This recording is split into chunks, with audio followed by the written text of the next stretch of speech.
যাওয়ার পর আমাদেরকে থানায় নিয়ে গেল, ওখানে মামলা দিল, আবার সেই মসজিদ পুরার মামলাটা আবার দিল, দিয়ে আমাকে আর আমার ছোটো ভাই সজীবকে জেলে পাঠাইলো। তারপর আবার 3 দিনের রিমান্ড, এই জপাড়া নিয়ে আসলো 3 দিনের রিমান্ড আমাকে আর আমার ছোটো ভাইকে।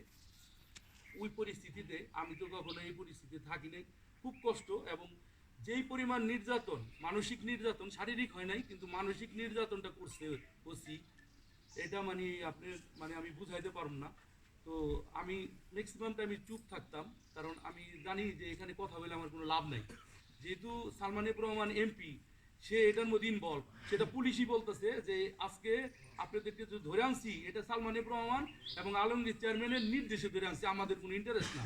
কিন্তু প্রথম যে ধরছিল, প্রথম যে আমাদের 3 বার নিছে, সেটা পুলিশ করছে, ওটা বলে নাই কিছু। আজ বলতেছে যে এটা আমাদের কোনো কিছু না, এটা আমাদের নেতাদের নির্দেশ।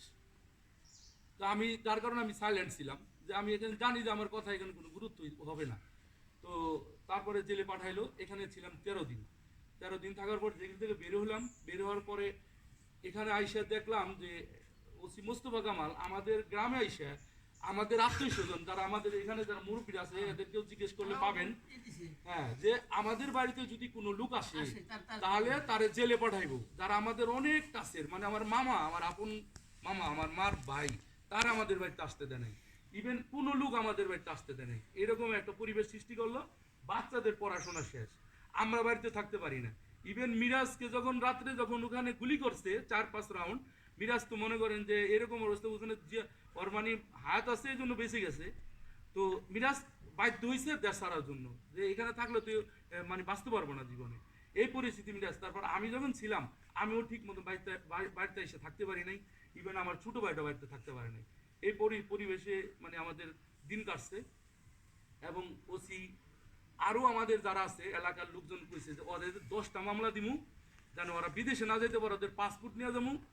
এই সে যত রকম ভয় ভীতি আছে, আপনি বুঝতেই পারেন। আমার বাবা মারা গেল, আমাদের মুরব্বীর মধ্যে আমার মা, সে একজন হার্টের মানুষ, সে মনে করেন এইসব শুই না, মাঝে মাঝে মায় মনে করেন এমন অবস্থায় যায়, মায় অজ্ঞান হয়ে যায়। আমি বাড়িতে এসে মারে যে দেখুম, সেই পরিবেশটা মানে সেই অবস্থাটা আমার নাই, যে আমি আসলে কেন না আমাকে আবার কোন কী করে দেয়। আর এলাকার যারা এই যে মসজিদ মাদ্রাসা 15-20 বছর চালাইছে, লুটপাট করছে, ওটার প্রতিবাদ আমার ভাই করার কারণেই মূলত এই ঘটনাটা ঘটছে। তো তারা তো মনে করেন পারলে আমাদেরকে মনে করেন মাইরেই ফেলা, এরকম পরিস্থিতি। এখন সাংবাদিক ভাইদের কাছে যাই, তাদেরকে মনে করেন জিম্মি করে রাখছে। একজন মানুষ, একজন সাংবাদিক ভাই দোহান্নগঞ্জে, আপনারা যারা আছেন আপনারা জানেন সব, আপনাদেরকে কিভাবে দীর্ঘদিন আপনাদেরকে এই পেশাটা করতে হয়েছে। আপনারা এই সমাজের সবচেয়ে আমাদের মতো নির্যাতিত মানুষের সবচেয়ে কাছের বন্ধু আমি মনে করি, যে আমরা যারা নির্যাতিত হই প্রত্যন্ত অঞ্চলে, তা আপনারাই কিন্তু জিনিসটা দেশের মানুষকে তুলে ধরেন, কিন্তু আমাদের ব্যাপারে তুলে ধরতে পারেন না। এখানে উপস্থিত আছেন সাবেক প্রেস ক্লাবের সেক্রেটারি, সেই ঘটনাটার পরই আসছে আরেক ভাইও ছিল, কিন্তু তাদের তো মুখ করতে দেয় নাই, বরঞ্চ আমার সাথে সম্পর্কের কারণে তাদেরকে আরো নির্যাতনের মানে দাঁড় করছে। আমি বলতে বাধ্য হইলাম, কারণ হয়তো বলতে পারেন যে আমি কেন পত্রিকা দিতে পারি নাই। তারপরে অনেক প্রচেষ্টার পর আমাদের মানবাধিকারের কর্মী বা নেতা, তার কাছে আমি যাই যে ভাই আমি তো কোনো সাংবাদিক মানে ভাইদের কাছে যাই, আমি এটাই করতেছি না, আমি একটু দেশবাসীকে জানাইতে চাই। ও আরেকটা ব্যাপার, সেটা হচ্ছে আমরা সালমা ম্যাডাম, যেটা যমুনা টেলিভিশনের যেই, ওনাকেও জানাই। উনি বলে যে এই মুহূর্তে কোনো কিছু করতে পারবে না আমার জন্য, আমি তার সশরীরে যা এটা জানাই।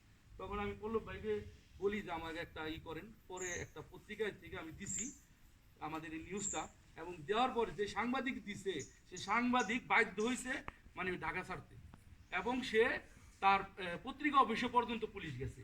তো এই পর্যায়ে আমাদের পরিস্থিতি ছিল, আমি যখন এটা হয়েছে আমি বাধ্য হয়ে তখন মাননীয় প্রধানমন্ত্রীর কাছে বললাম যে আমরা এইভাবে নির্যাতিত, আমরা বিচার পাচ্ছি না।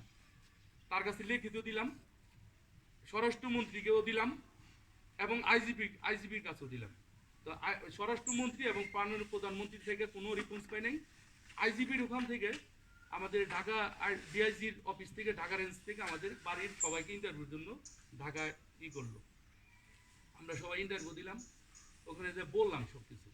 কিন্তু দুঃখের বিষয়, বললাম শুনলো, কিন্তু ওটার আর কোনো মানে রেজাল্ট নাই। এখানে আমি যে